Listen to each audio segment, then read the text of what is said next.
Hello? Hello, hello, hello. Sorry, just trying to kill my air conditioning. And it won't die. There we go. What a good start. My name is Rory, and welcome to the Varietal Show. As you'll notice, I'm on my own today. As I sort of brought up about a week ago, summer's a little strange, and I suspect that sometimes it'll just be me. Which means, well, I can honestly expect that you may not want to hang around, and that's completely fine, because people will be back. And if that's what you're in for, well, we'll be right here with you. So, what are we doing today? Well, obviously it's going to be shorter, because I'm talking to myself, and chat, if chat wants to show up. We're going to go through the same things we normally do. With some slight variations. So, for example, we are going to do our book recommendation or book or movie recommendation at the beginning. But obviously it's just going to be me, so it's going to be shorter. And the lit game is, well, I'll show you it when we get there. It's basically going to be using a random generator for each sentence. And we're going to try to make a short story. Not like a true short story. I was thinking of doing like a fairy tale or something like that. And then chat, of course, can always overturn that if they so desire with their own recommendations. Once we're through with that, I might give you a little bit of advice at the end, but for the most part, we'll wrap it up from there. So you can expect a shorter run today. And, well, there's no reason to delay. Let me get right to the sauce you're here for. And by sauce, I mean content. There we go. Oh, it's my favorite song. It's the second song every day. It's my favorite song. Okay, so we're left unread is my humor-eligible title about stuff that I have read or watched or played or whatever else that I feel like had a good story to it, and so I recommend it out to you folks. So what am I going to recommend today? I'm actually going to recommend my first movie. I mean, Felix isn't here, so somebody's got to recommend a movie, right? I'm going to recommend a movie called Brick, just B-R-I-C-K. Brick is it has Joseph Gordon-Levitt in it. Who, you, depending on your age, you'll either know as like from the Batman movies, with the third Batman movie with Christopher Nolan, or you might know him from Third Rock from the Sun. Hello, Scorm. But here's the little backstory on Brick. It's pretty much an indie film, but it's full of talent that would go on to kind of define the next generation of film that we've kind of been through.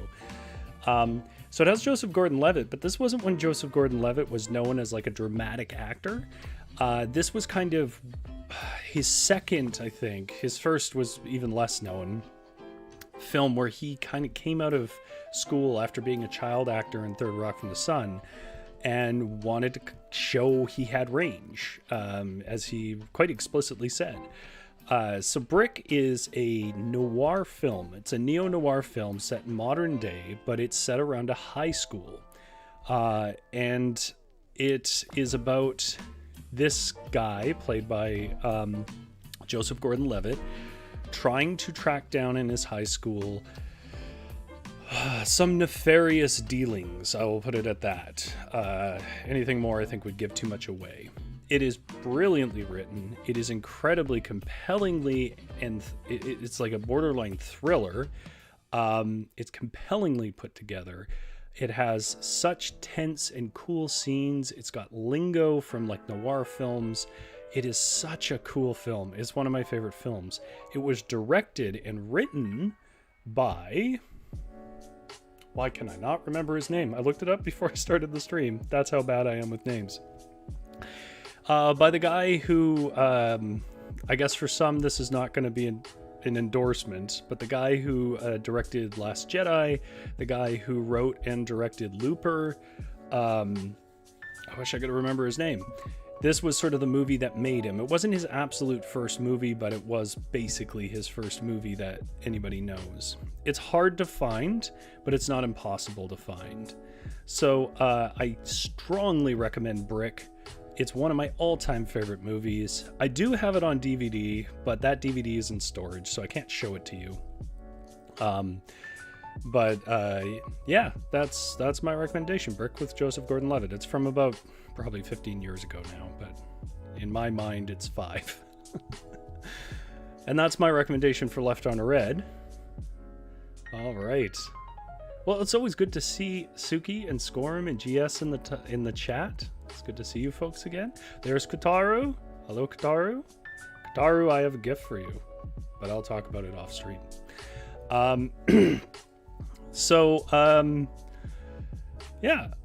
Ryan Johnson, thank you, Scorm. I knew someone in chat would back me up on this. Ryan Johnson, absolutely, is the name of the director. Not a perfect director, but one of my favorites, and by far the best movie he's made, in my opinion. So that's Brick with Joseph Gordon-Levitt. You should watch it. There is my Left on Red recommendation. If you were counting on books, I'm sorry. I didn't really have a book to recommend this week. But I can make it up to you next week. Maybe. Which means that we need to get to our lit game. Like I said, today is pumping along at a good pace. So our lit game, Chad, I will definitely need your help on this one. Without Wildcard Wong or, Grammar Born, that's Avalon. Some of these names I'm making up on the fly, or Cool Dana. I'll be sort of writing on my own, which means that I'm probably going to get less done. And we probably won't get as far as I want to get. But nonetheless, I had a concept that I thought was interesting because I discovered a really cool tool online. And just before I introduce it, here's my basic philosophy on what creativity is. It is the ability to connect seemingly unconnected things. So that might also be the definition of being crazy. But a lot of creativity just comes out of unexpected connections, and people who aren't so set and stern in how the things get put together tend to be more creative. So with that in mind, Scorm recommended Do Androids Dream of Electric Sheep, which of course is a story that was the sort of basis for Blade Runner, which is by far one of the best movies ever made. And also, if I may tack on a recommendation, the sequel to Blade Runner, which nobody thought was a good idea, including myself, is brilliant. I loved it. Another one of my favorite directors on that one, Denis Villeneuve, I think is his name. Anyways, I got myself off track. So I'm going to show you the tool that we are going to use today for our lit game. Whoops. And there it is. Come on. There we go. Okay. And I guess I'll pull up the doc as well.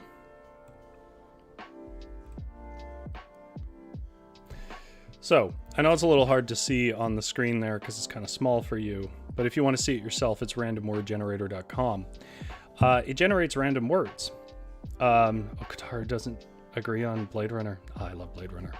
It's all just opinions, but that's a hill I'll die on.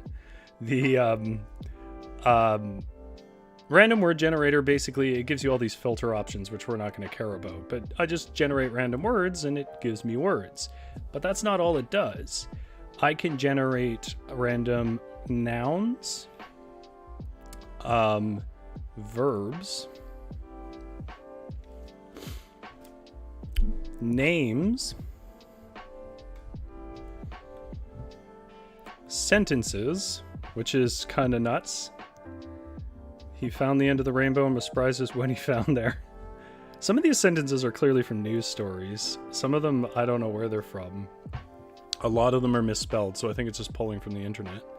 Phrases, which are like cliched phrases that you probably have heard before, like burst your bubble or everything but the kitchen sink. Numbers and letters, which we aren't really going to use. So let's just go back to words. So the structure here is, I'm going to write a sentence based around whatever, let me shrink this down a bit. GS says, oh cool, who needs a brain? Well, you need a brain to connect this to anything. So the idea is that each sentence, I'm going to have to either click the random word generator or I'm going to have to pick something from the chat. So this is where chat comes in. If chat doesn't feel chatty, which happens, I'll use the random word generator. If you guys do, on the next sentence, I'll have to work in that word or phrase that you put in. And I think probably every fourth or fifth one or something, chat will have to keep me honest on this. I'm probably going to click generating a random sentence and jam that in there. And I just kind of have to make it work. What I expect will happen is this will be a mess. But we'll see how we do. So my basic premise for what the story will be is some version of a very short modern parable or fairy tale about trying to get some lesson across. So if you feel like there's a lesson we should get across, chat, to the children nowadays in a fairy tale format, feel free to add it in. I'm going to start writing though.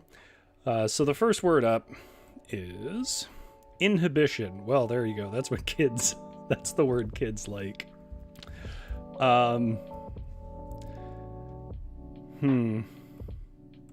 Just a second here. My font size is being disagreeable.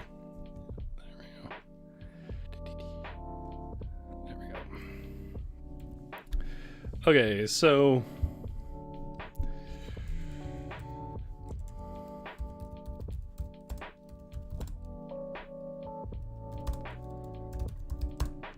if I'm making it modern day, like, I can't say prince. Nobody cares about princes. But what about, like, Joseph was a young... Actually, you know what? They have a name generator. Let's use the name generator, first of all. We're going to remember inhibition. Irvin Garza. All right. Well, Irvin Garza is the name. Is that a name? Chat, somebody Google if Irvin is a name and where it comes from. Because I feel like that's not a name. Was a... yeah, Kataris' plot twist. Chat has been using that tool every week already. Scorm says, oh man, I'll try hard not to say silly things. Nah, say silly things. Whatever. It's not like this or anything I do is going to get published. It doesn't matter.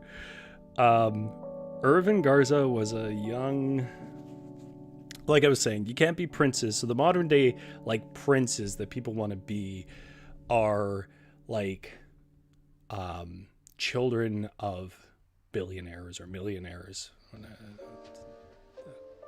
So like, I guess trust fund was a young trust fund kid without inhibitions. There we go.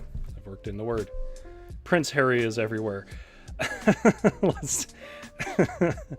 I mean, he isn't really a prince anymore, is he? You know what? Maybe I don't want to talk about British politics, British royal family. You never know who is going to suddenly feel strongly about stuff like that.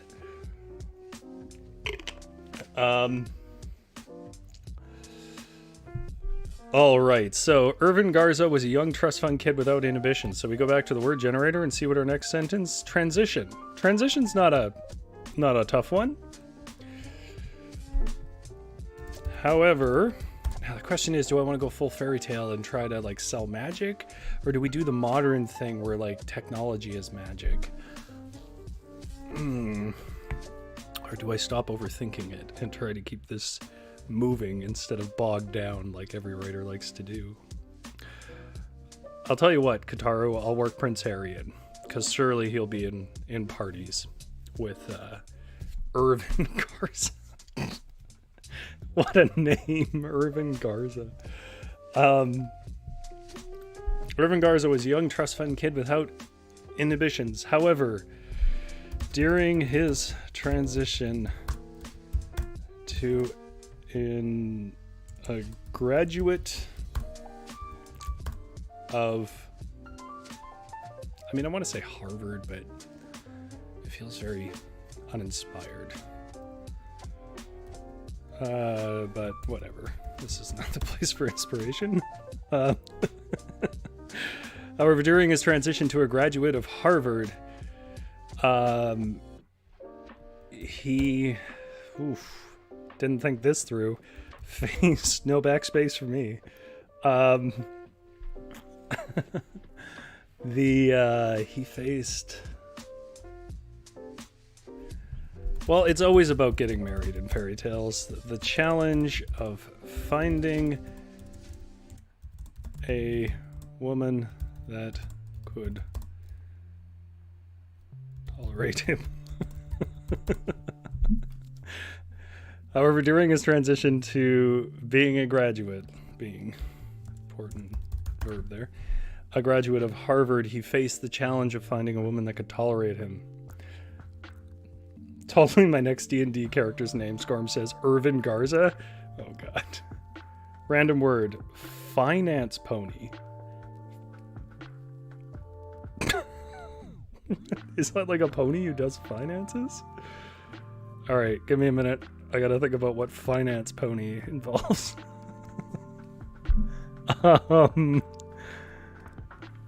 Oh. I mean, I could just be really literal. It could just be a pony who does finances. That's probably what it's gonna be. One day, he was walking in the backwoods of his father's mansion.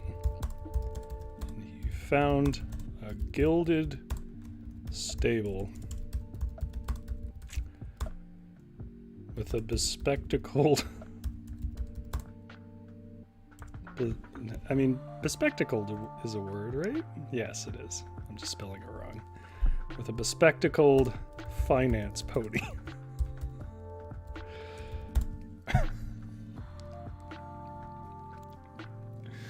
All right. Next sentence here. Reveal. Well, reveal isn't so hard. Of course, at first, Sire Garza perceived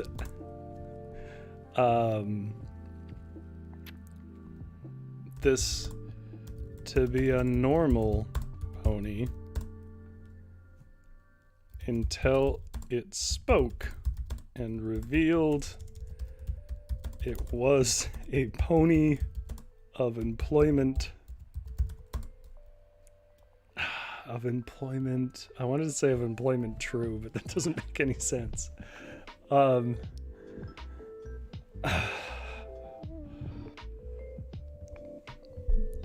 was a pony of employment in investment and stock options. Katara says maybe the finance pony is like an oracle. Well, we'll see how the words go.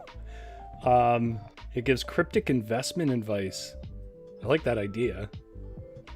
Like buy one down, sell one up. I mean, that's just investment advice. If you've ever gone and actually paid for any, it's not better than that. The Scorm says, like, where else are you going to get your taxes done? By a finance human?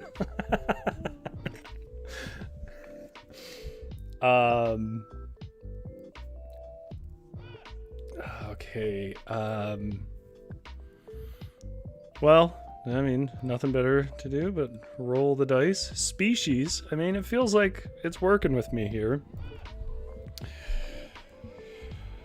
Irvin was so shocked. He nearly reacted.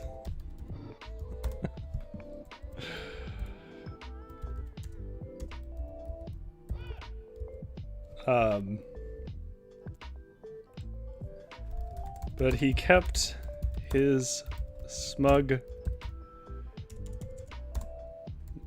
face calm.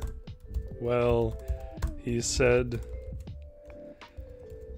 "Oh, is a finance pony a distinct species?"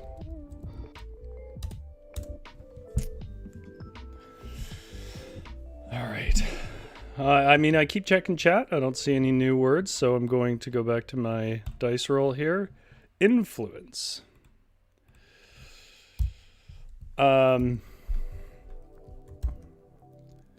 Is a perpetual bachelor human a distinct species, boy?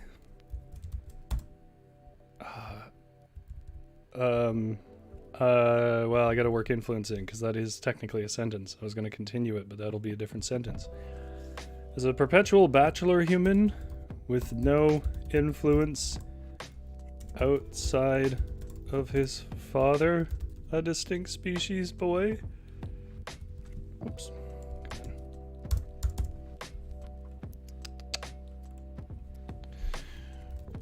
Whinnied the finance pony.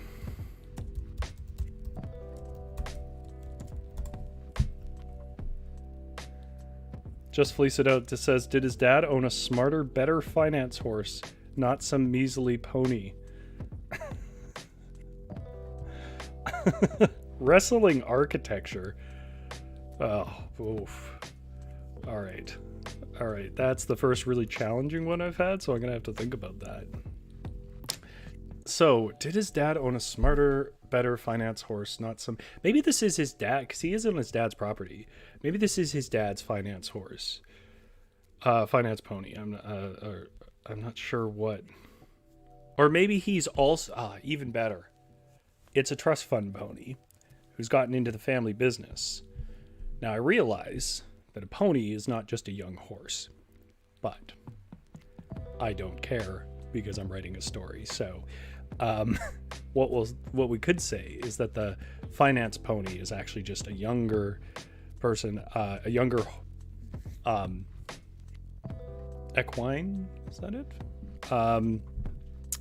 Of the finance horse that made his dad his millions. You know, this story sounds crazy, but I'm putting together that this is not far off from some of our conversations at home. No, it's really not. This whole stream is not particularly off how I am off stream. My guy's about to get cursed or something. Ooh, I don't know. We'll see. I have absolutely no idea where we're going. I don't think we're going to finish this story, by the way, because it's already got like a setting and characters, and that is a lot to be finished. That would be a couple hours, but we'll see what I can do. I still haven't decided on a lesson here, but I kind of have a structure in mind as to how we could make this not too long. All the challenging nonsense from here on out. That's what I look for from chat. See, like, Felix isn't here. He's my in-house challenging nonsense. But if he's not here, then it's just on chat to do that. Otherwise, I might start making sense. I love when animal characters have very obvious names. I was watching a streamer the other week who got really angry when animal characters had like alliterations or their species in their name. And I thought, what a strange thing to be bothered by. It doesn't bother me at all. Okay, so back to Sire Garza. Is a perpetual human with no influence outside of his father a distinct species, boy? Irvin sneered and swung to slap the horse, but the horse was too nimble. This is going to be a run-on sentence because otherwise wrestling architecture is not getting in here. And dodged, causing Irvin to collapse into the gilded stable and wrestle the architecture. Why am I so bad at spelling today? The architecture with his face.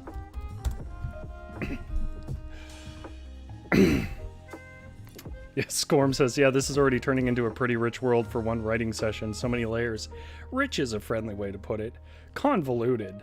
And poorly thought out is probably what I would say. All right. I'm going to pick another word here. Dome. Well, at least that has multiple uses.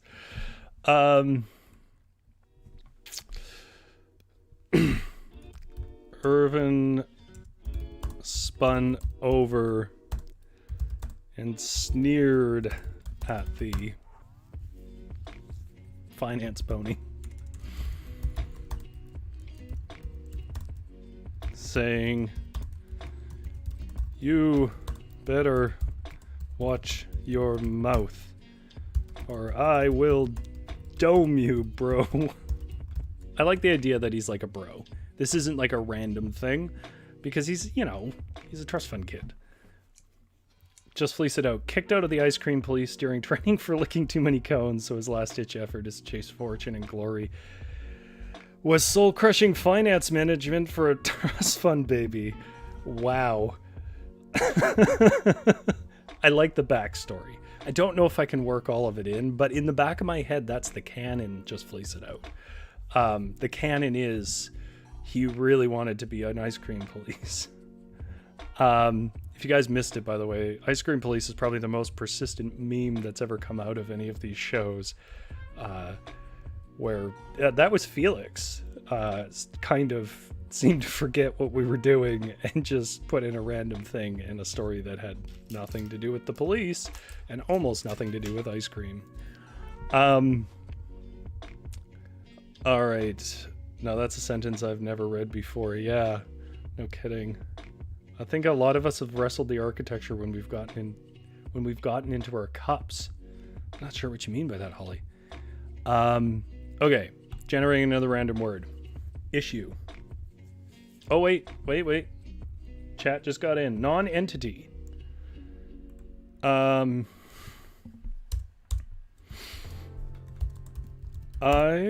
come from a long line of financially successful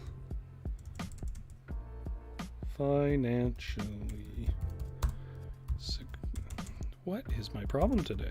Successful equine.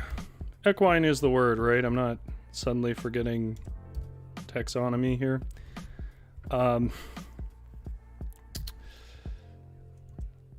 And have made my own fortune dispensing advice, dispensing stock advice. Unlike a non-entity such as yourself, who has only dispensed money he did not earn.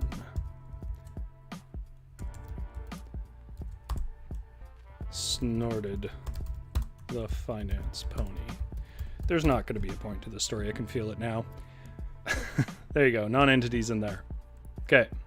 I'm generating another one. Accident.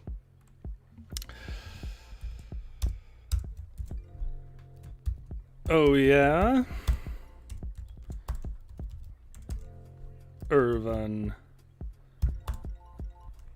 what was his last name? Garza?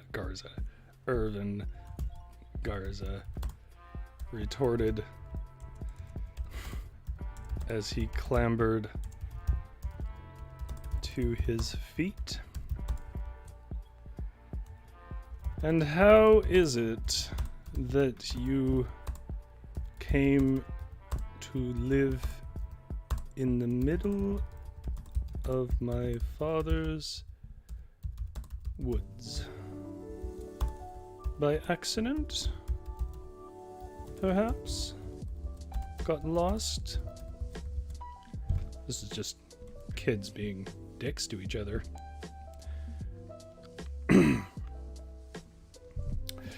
Infectious. Okay, well that's I can work with that. The finance pony snarled for a moment, then broke into infectious horse laughter. See, I don't need other people here. I make myself laugh. I'm fully willing to accept that no one is laughing at horse laughter as much as I am.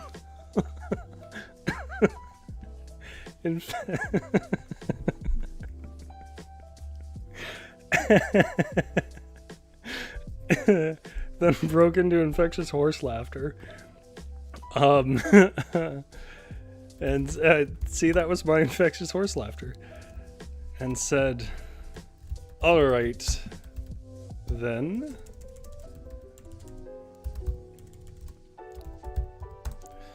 Do tell what it is you need."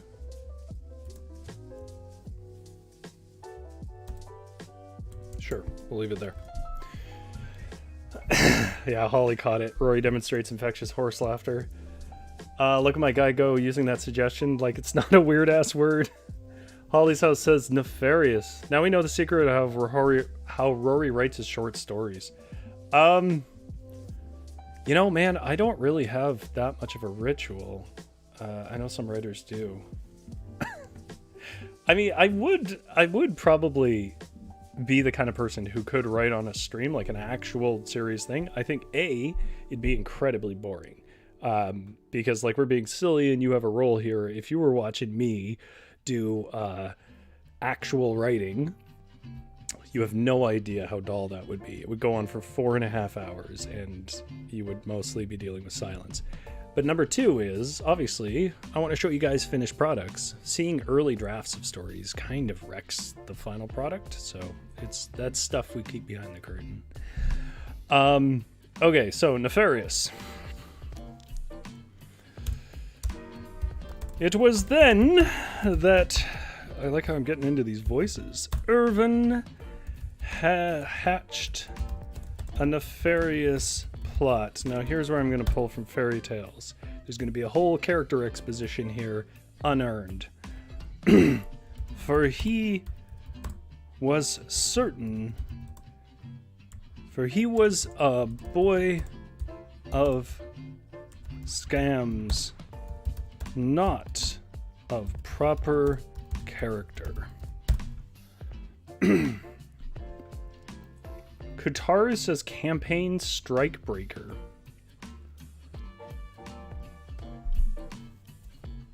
All I can say, chat, is Kataru's bringing the heat.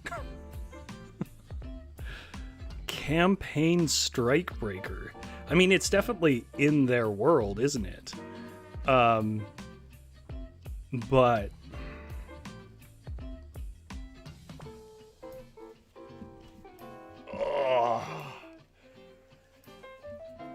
it's gonna be something cheap. I'm not gonna lie. I'm gonna have to kind of cheat this.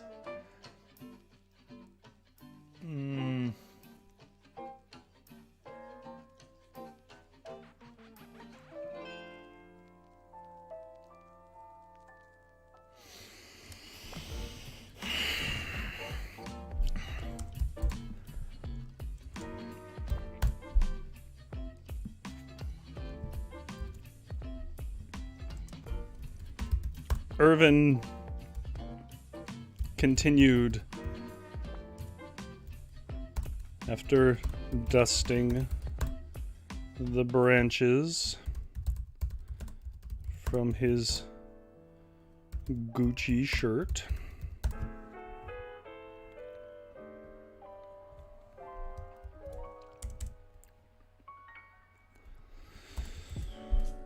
I wish to marry a woman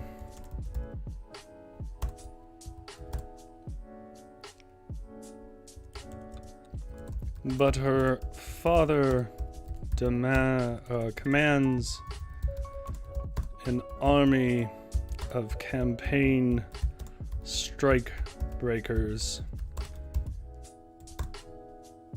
that cause me great fear.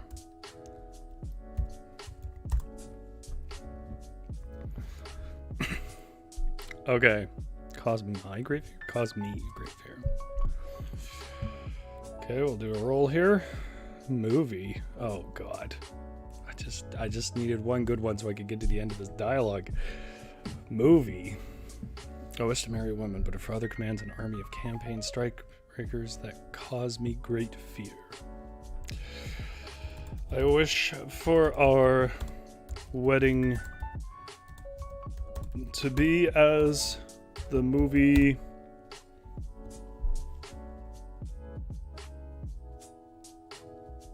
why can I not think of any wedding movies? I've watched a ton of them. I mean, other than My Big Fat Greek Wedding, but he's not going to say that. I'll just say it to be as a movie. And our lives to be unmarred by the threat of brutish campaign breakers tearing down my door. What can you do? I see we said lament from GS to ease this lament, finance pony.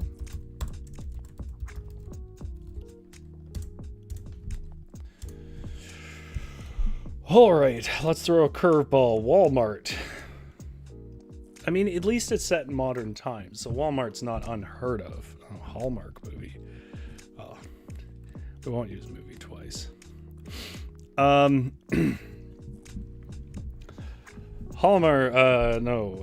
Walmart. Hallmark movie. The Walmart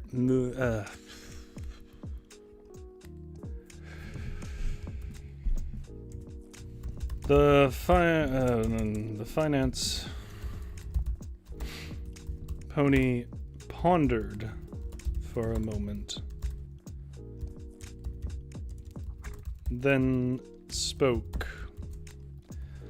For such a feat, one would need to command an army on the level of Walmart Command Strike Force that currently holds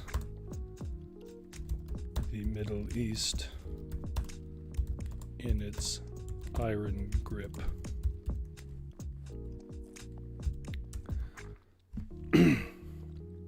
I've introduced world building that I didn't need. Diorama. You wouldn't need to demonstrate that you view the world as your diorama to arrange as so your taste demands.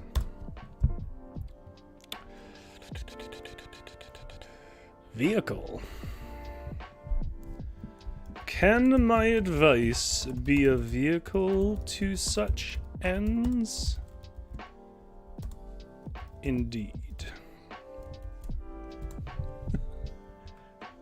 I expect fan art of the Walmart Command Strike Force because I don't know. I feel like that's ripe. That's ripe for something. Okay. Let's generate another one. Vegetable.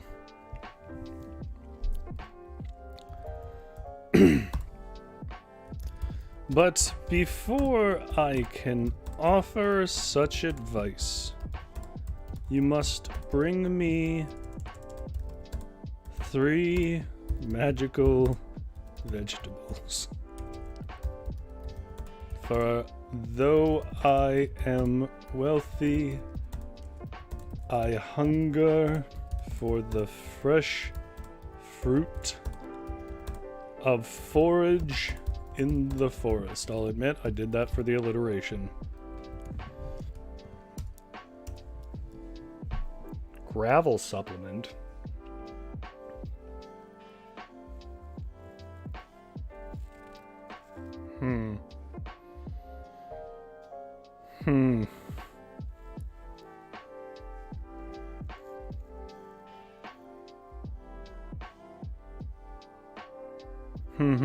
Gravel supplement.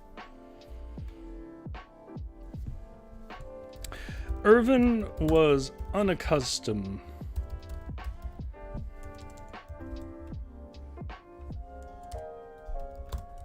nearly allergic to any labor, having collapsed once lifting a shovel of gravel to supplement his grandfather's grave.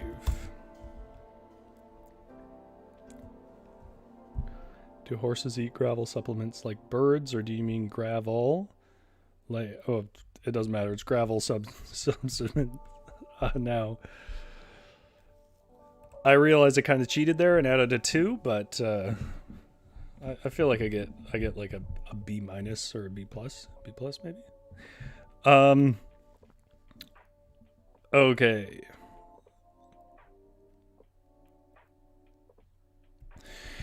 Irvin was unaccustomed, nearly allergic to any labor, having collapsed once lifting a shovel of gravel to supplement his grandfather's grave. Let's generate another word. Admit. He was begrudged to admit to the horse, however, well, pony. However, that he had no better plan for obtaining a wife than to take the financial advice of a pony in his father's forest. All right. Squirm says banana flavored protein powder. Oh, you know what, chat? You haven't made me do a sentence. I'm doing a sentence. After exploring the abandoned building, he started to believe in ghosts. Maybe I'm not doing sentences. I don't think I can do that.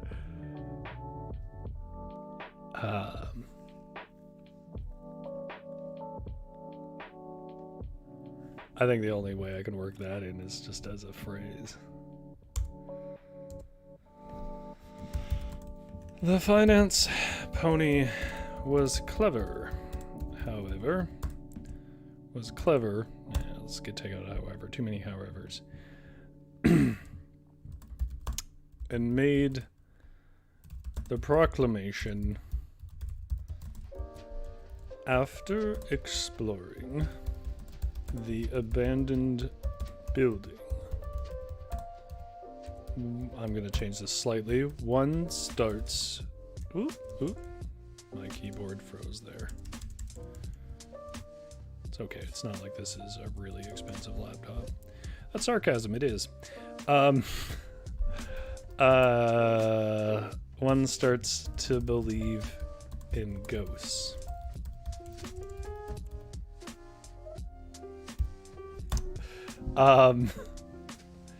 My first fruit shall be banana, but the powdered protein type for us horses, ponies,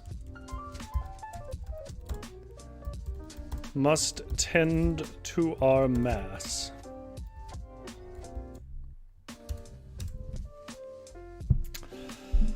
Oh, GS says wannabe.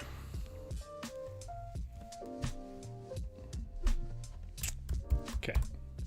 Let's put this back to work, by the way.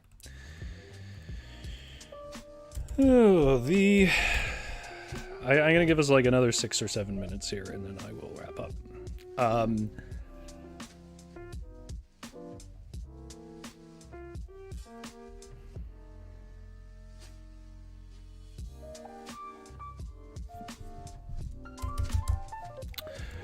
Irvin was a wannabe lifter himself, and as chance would have it, carried packets of all flavors of protein powder in his jean pockets. Oh, hello, Windows. Be quiet. No. I'm Canadian. There's a U. Irvin was a wannabe lifter himself, and as chance would have it, carried packets of all flavors of protein powder in his jean pockets. It's the 25th anniversary of Wannabe by Spice Girls. Well, we've done them justice, I think. This is the art that they sought to inspire. Scorm says, I'm mostly trying to make random things canon in this world. Well, yeah, you and me both. Okay, so let's generate a word. Toast.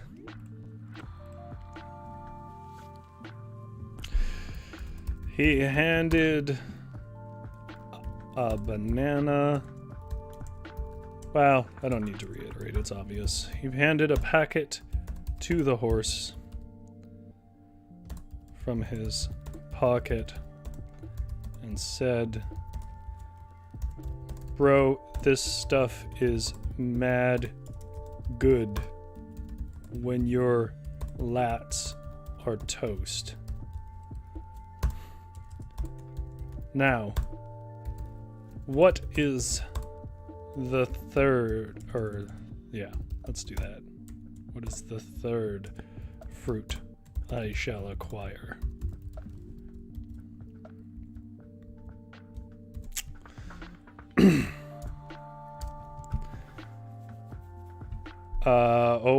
Mug treatment. Mug treatment.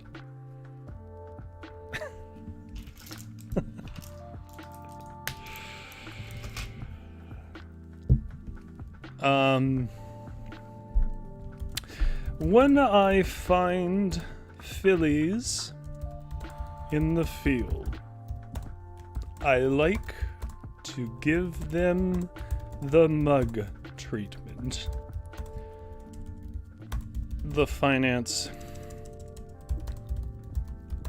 pony said, pausing for a moment to show a fish-like face with sleepy eyes. But alas, this fresh country air dehydrates my precious mug that I use for mugging.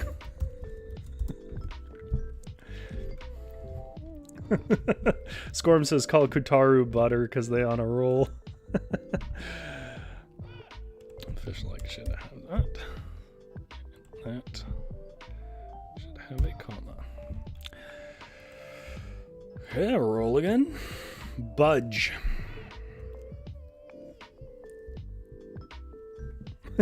He gave me a random word generator. By God, I'm going to use it. Guitar said, "You're not supposed to admit that."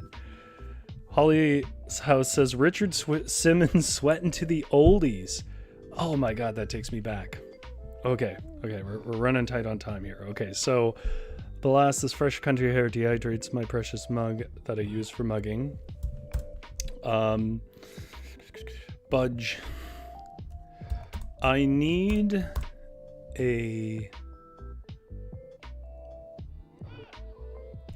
wild yam from the grove over yonder, but my tugging would not budget.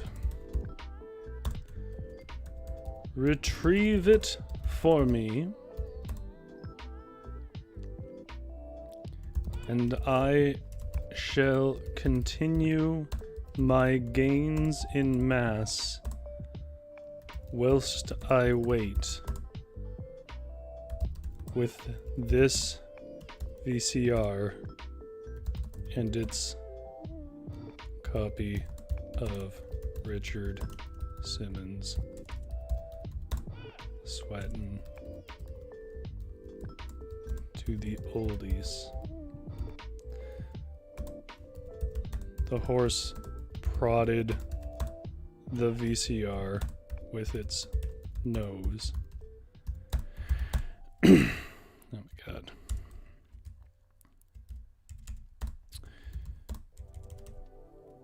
And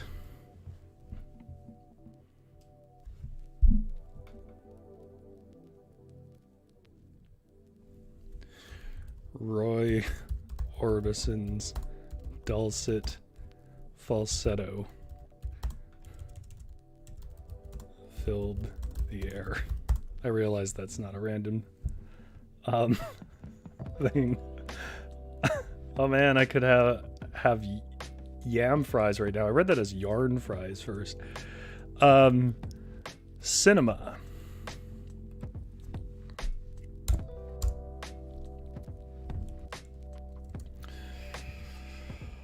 Okay,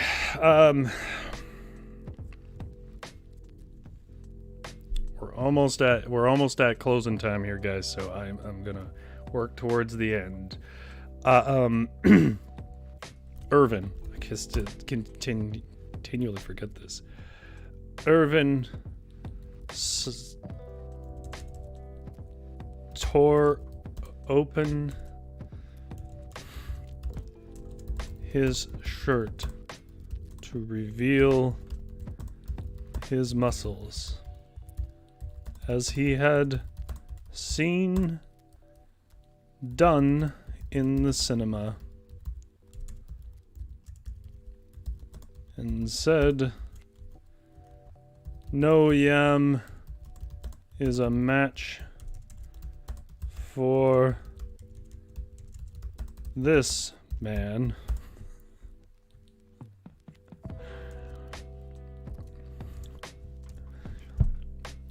Okay, and lonely. But during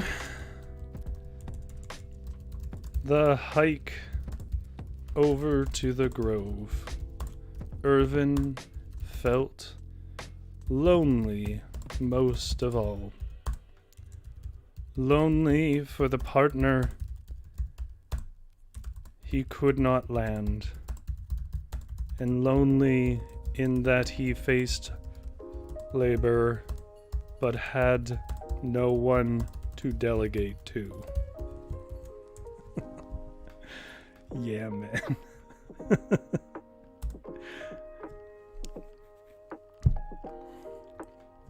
Okay, I don't know if that's a recommendation, GS, yeah, man, but I'm gonna use it.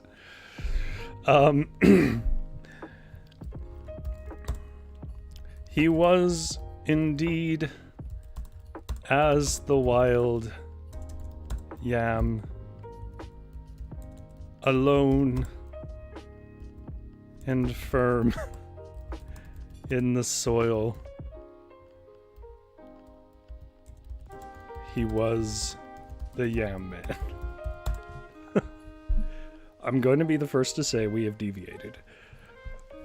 Okay, I think I can end this pretty quick. Sentence?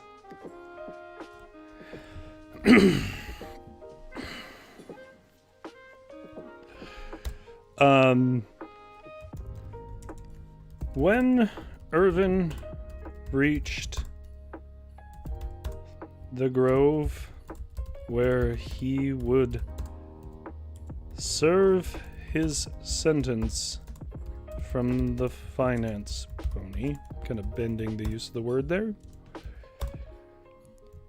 he gripped the greenery sprouting out the top, thought briefly of his previous encounter, his previous poor encounter with labor, then pulled with all his might. Felix doesn't know what he's missing. I think Felix has a pretty good idea what he's missing. He knows me. Missing idiocy.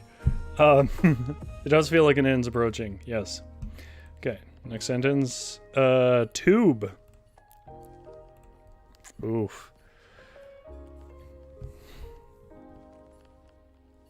I wanted to say the tuber, but I think that is genuinely cheating. That's a different... It's not even the same concept. Though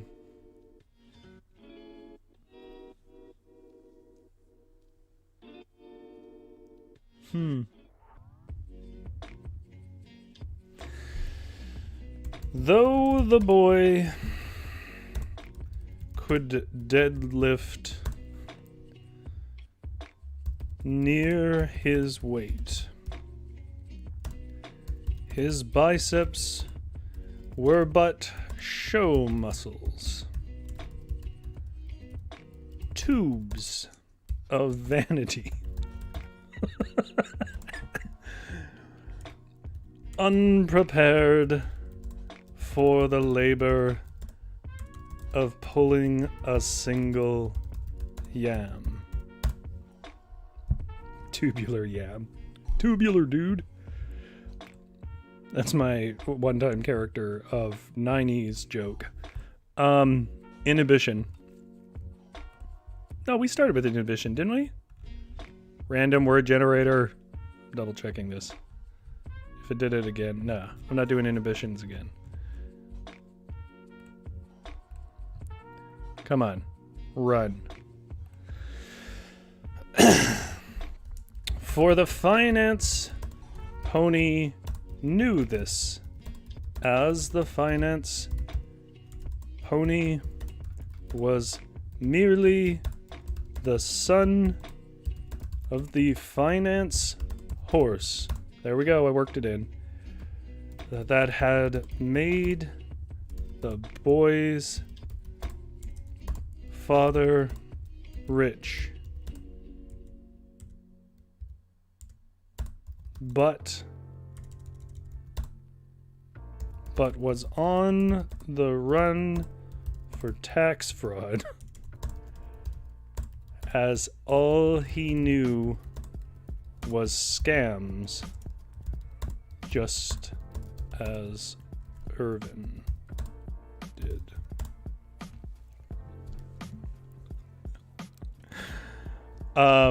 GS says it repeats. As someone who only works his vanity muscles, I am offended.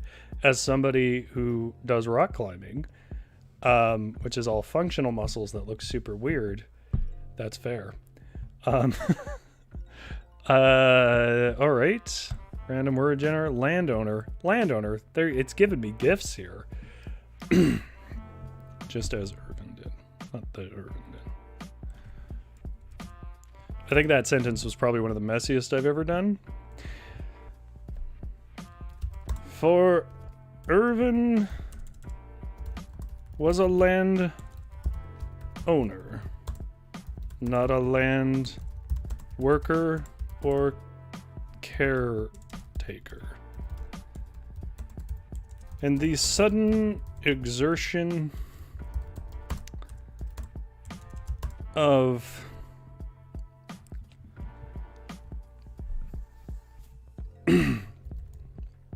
labor in his life caused him an embolism, and he died immediately. Not quite done, but almost done. Putrid.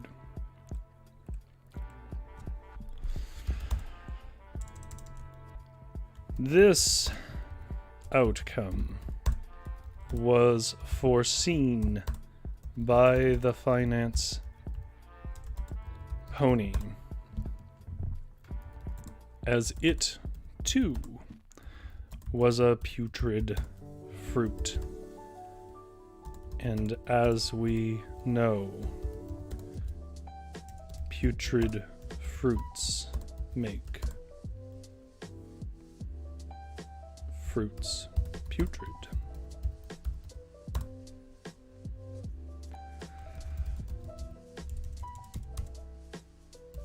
The finance pony could be heard.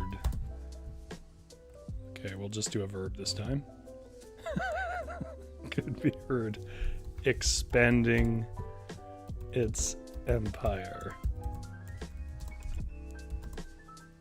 to a chorus of horse laughter in a valley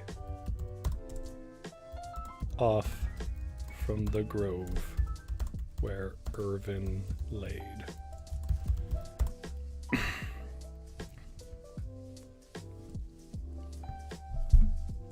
Scorm says, "Oh no, haha, tragedy strikes. Oh no, poor weak finance scam boy." Very philosophical. Yeah, you might notice that I have a bit of an agenda here. All right, here's what we'll do, because that's all I'm gonna do. Let's just read this. We wrote a lot. Let's just read what I got, and then yeah, I think I'll probably wrap it up there. So Irvin Garza was a young trust fund kid without inhibitions. However, during his transition to being a graduate of Harvard, he faced the challenge of finding a woman who could tolerate him. One day he was walking in the backwoods of his father's mansion, and he found a gilded stable with a bespectacled finance pony. Of course, at first, Sire Garza perceived this to be a normal pony, until it spoke and revealed it was a pony of employment in investment and stock options. Irvin was so shocked he nearly reacted, but he kept his smug face calm while he said, "Oh, is a finance pony a distinct species? Is a perpetual bachelor human with no influence outside of his father a distinct species, boy?" whinnied the finance pony. Irvin sneered and swung to slap the horse, but the horse was too nimble and dodged, causing Irvin to collapse into the gilded stable and wrestle the architecture with his face. Irvin spun over and sneered at the finance pony, saying, "You better watch your mouth or I'll dome you, bro. I come from a long line of financially successful equine and have made my own fortune dispensing stock advice, unlike a non-entity such as yourself, who has only dispensed money he did not earn," snorted the finance pony. "Oh yeah?" Irvin Garza retorted as he clambered to his feet. "And how is it that you came to live in the middle of my father's woods? By accident, perhaps? Got lost?" The finance pony snarled for a moment, then broke into infectious horse laughter and said, "All right then, do tell what it is you need." It was then that Irvin hatched a nefarious plot, for he was a boy of scams, not of proper character. Irvin continued after dusting the branches from his Gucci shirt. "I wish to marry a woman, but her father commands an army of campaign strike-breakers that cause me great fear. I wish for our wedding to be as a movie, and our lives to be unmarred by the threat of brutish campaign breakers tearing down my door. What can you do to ease this lament, finance pony?" The finance pony pondered for a moment, then spoke. "For such a feat, one would need to command an army on the level of Walmart's Command Strike Force that currently holds the Middle East in its iron grip. You would need to demonstrate that you view the world as your diorama to arrange as so your taste demands. Can my advice be a vehicle to such ends? Indeed. But before I can offer such advice, you must bring these Bring 3 magical vegetables, for though I am wealthy, I hunger for the fresh fruit of forage in the forest. Irvin was unaccustomed, nearly allergic to any labor, having collapsed once lifting a shovel of gravel to supplement his grandfather's grave. He was begrudged to admit to the pony, however, that he had no better plan for obtaining a wife than to take the financial advice of a pony in his father's forest. The finance pony was clever and made the proclamation. After exploring the abandoned building, one starts to believe in ghosts. My first fruit shall be banana, but the powdered protein type. For us ponies must tend to our mass. Irvin was a wannabe lifter himself, and as chance would have it, carried packets of all flavors of protein powder in his jean pockets. He handed a packet to the horse from his pockets and said, "Bro, this stuff is mad good when your lats are toast. Now what is the third fruit I shall acquire?" "When I find fillies in the field, I like to give them the mug treatment," the finance pony said, pausing for a moment to show a fish-like face with sleepy eyes. "But alas, this fresh country air dehydrates my precious mug that I use for mugging. I need a wild yam from the grove over yonder, but my tugging would not budge it. Retrieve it for me, and I shall continue my gains in mass whilst I wait with this VCR and its copy of Richard Simmons' Sweat into the Oldies." The horse prodded this VCR with its noise, and Roy Orbison's dulcet falsetto filled the air. Irvin tore open his shirt to reveal his muscles, as he had seen done in the cinema, and said, "No yam is a match for this man." But during the hike over to the grove, Irvin felt lonely most of all. Lonely for the partner who he could not land. And lonely in that he faced labor but no one to delegate it to. He was indeed as the wild yam, alone and firm in the soil. He was the yam man. When Irvin reached the grove where he would serve his sentence from the finance pony, he gripped the greenery sprouting out the top, thought briefly of his previous poor encounter with labor, then pulled with all his might. Though the boy could deadlift near his weight, his biceps were but show muscles, tubes of vanity, unprepared for the labor of pulling a single yam. For the finance pony knew this, as the finance pony was merely the son of the finance horse that had made the boy's father rich, but was on the run for tax fraud, as all he knew was scams, just as Irvin did. For Irvin was a landowner, not land worker or caretaker, and the sudden exertion of labor in his life caused him an embolism, and he died immediately. This outcome was foreseen by the finance pony, as it too was a putrid fruit, and as we know, putrid fruits make fruits putrid. The finance pony could be heard expanding its empire to a chorus of horse laughter in a valley off from the grove where Irvin laid. Scorum says, "Bro, this is mad good." I imagine that's a reference. Surprisingly so, says GS. Well, I'm glad you guys liked it. So, that basically only leaves one thing, but I want to be really quick about it because we kind of got a little over. Oh, there we go. Unqualified Advice, where everyone but the most dedicated tunes out. This is where I give like little bits of writing advice. I'm actually just going to link it today in something I already said today. I was kind of a theme overall. Creativity is, at its root, taking random things and making them make sense, I think. It's not always that, I guess. There's more to it. But I'll give you sort of some insight. It's fairly well known in psychology that people with ADHD tend to be better at creative tasks. And I don't know the whole explanation for that, but I have my own kind of pet theory about it. And it's this. When you have ADHD, anything novel or whatever else, anything in the environment can pull your attention. Or, depending on the situation, there's also sort of the tunnel vision effects of ADHD.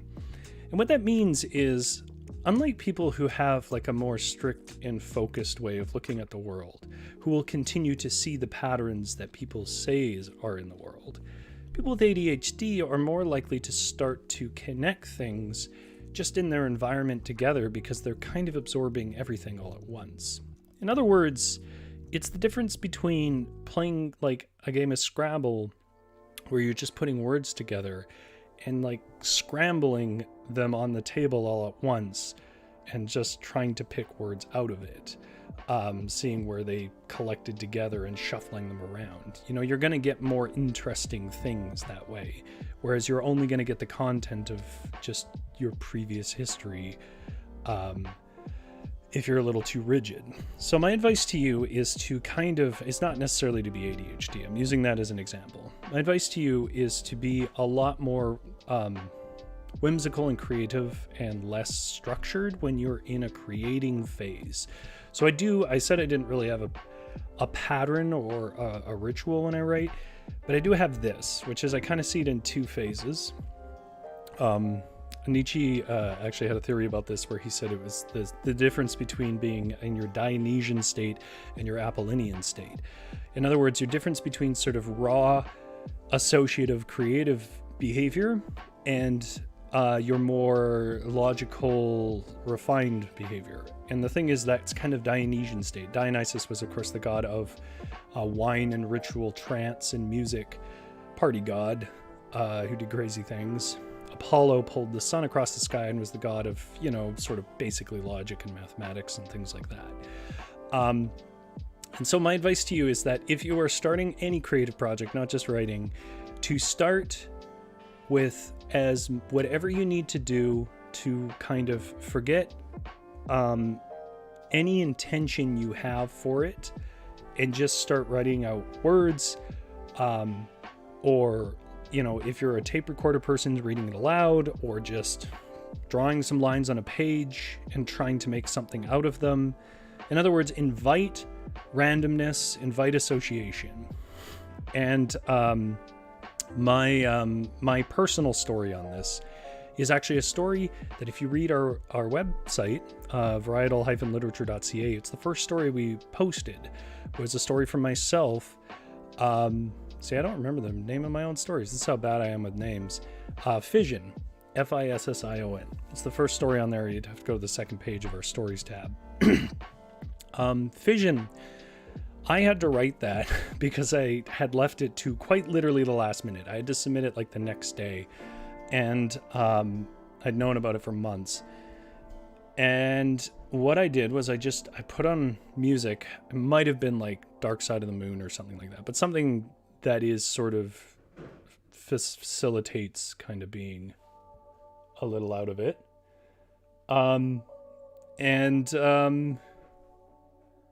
I just kind of laid on the floor in the dark and tried to just see what my brain gave me. And what my brain gave me was the perspective of a frog in a pond underwater, because I think that's cool, the light's cool and all that.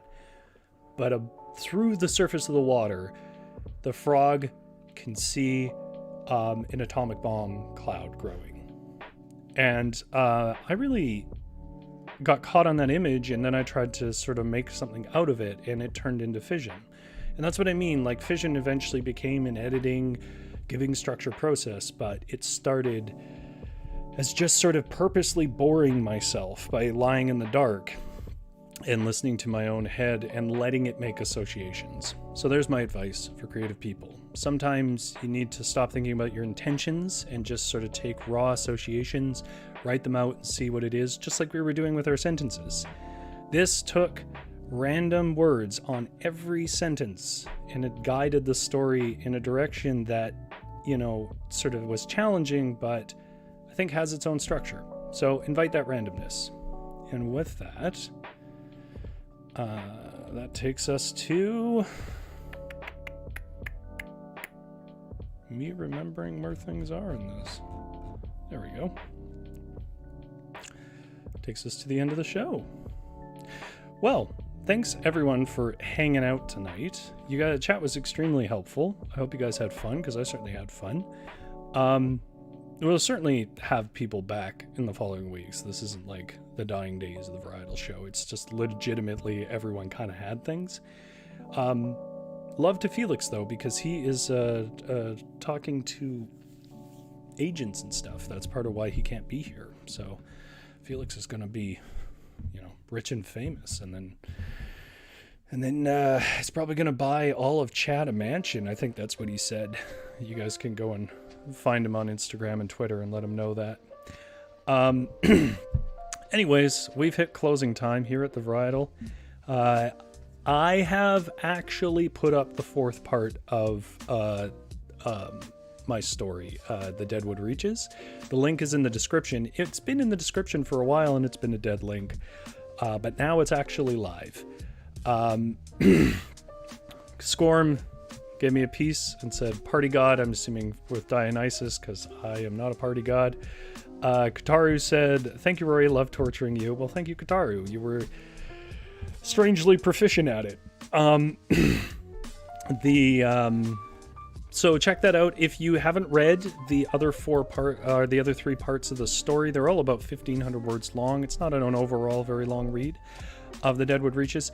They're in the beginning section of the link I gave you. So if you click on the link below, if you've read the other 3, you can read the 4th part. If you haven't, there's part 1, 2, and 3 right at the beginning. You can just click on the link. It'll take you there.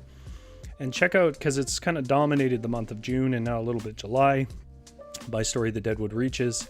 Not as silly as this, a little more bleak, but it's a story that I'm particularly proud of, and I'm very happy that I got a chance to share it with you.